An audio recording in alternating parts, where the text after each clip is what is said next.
Hi everybody.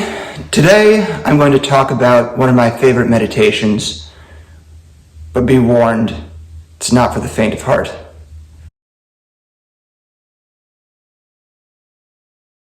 This meditation is called strong determination sitting, and it's what it sounds like. You sit with strong determination.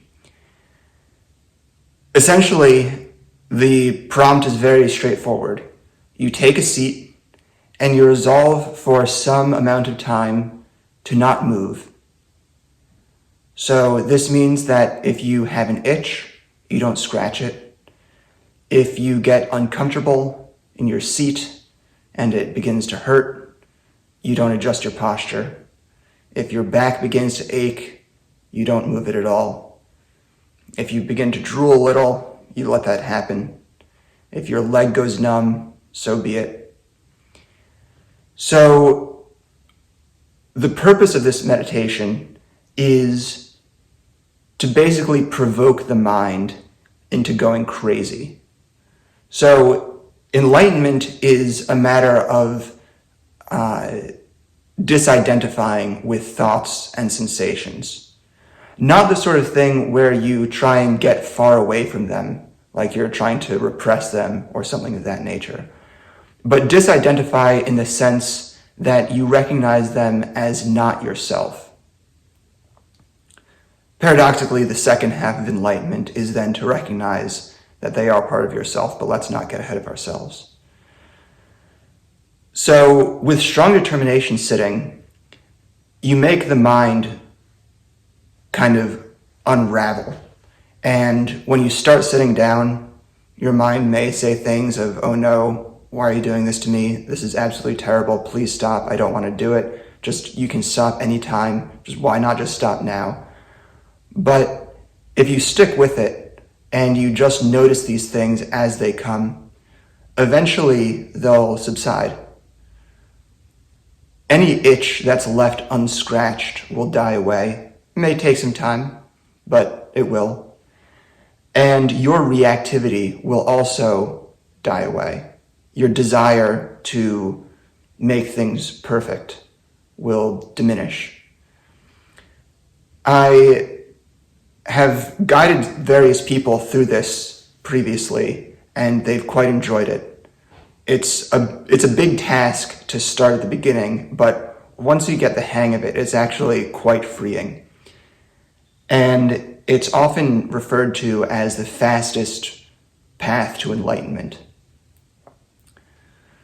So there are various tricks to use while doing this, because you want to learn as much as possible. It's not simply about sitting for a long period of time. You're not in competition with anyone. But you don't want to do too short a time either. So if you set an hour, that's a good amount of time.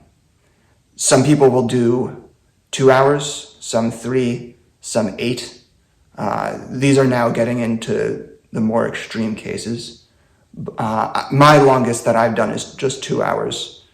And in some sense, 2 hours seems like a very long time, or even 1 hour does. But if you do this enough, it no longer seems like it.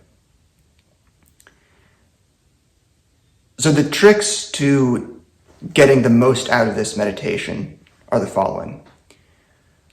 When a sensation that you dislike arises, notice 2 facts about it. One is some sort of body sensation. This could be an emotional sensation of maybe fear. It could be nausea. It could be pain. It could be itching, whatever it is. You notice it. And then you notice the fact that there's this web of thoughts that clusters around it, of saying, I don't like this. This is terrible. I hate it. Please make it stop. But what else is there to the negativity of this sensation than the thoughts surrounding it? Is the sensation itself negative?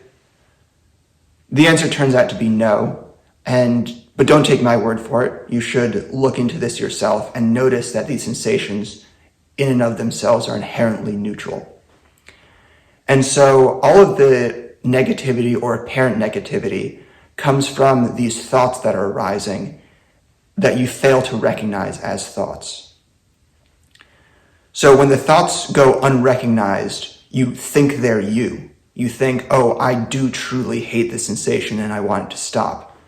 But when you recognize the thought as a thought, you then see that a thought can't hurt you, right? It's even less substantial than the sensation that you have. And the sensation is neutral. It could be mild, it could be intense, but it's neutral. And the thought is also neutral. And so you're just left with this condition in which thoughts and feelings arise. Now, this is all good in theory, and so sometimes you can just bore down on a particular negative sensation, but maybe your reaction to it is too strong and you find it overwhelming. At that point, you can zoom out a little bit and just try and feel your body as a whole. And then notice that this particular sensation is just one small part of your overall experience, and it'll make it smaller. So by zooming out and in at various times, you can glean various insights. And so doing one of these over the other isn't better or worse, but doing a mixture of these to get a sense of what's happening is really what you want to do. And so you might think that you're not capable of doing this. You might say, I can't possibly just sit there for a full hour and not move a muscle. But you can. You can for the reason that you think that something is unbearable, or that it will become unbearable. But each moment that you bear it falsifies that claim. If in this moment I'm thinking this pain is unbearable, well, clearly it's not unbearable because I feel it right now. Really what's going on is you have a fear about the future. You have a fear that you won't be able to bear it in the next moment. But this fear can never be realized because in each moment that you experience this sensation, you are bearing it. And moments don't come all at once. There's only now as a matter of your experience. And so whatever thoughts about the future of, oh no, I can't sit for an hour, are completely false. This just comes from a fear that you have when you try and imagine this entire hour. But you don't experience an hour as an hour. You only experience now. So take heart, and you can actually do this. And the benefits are profound.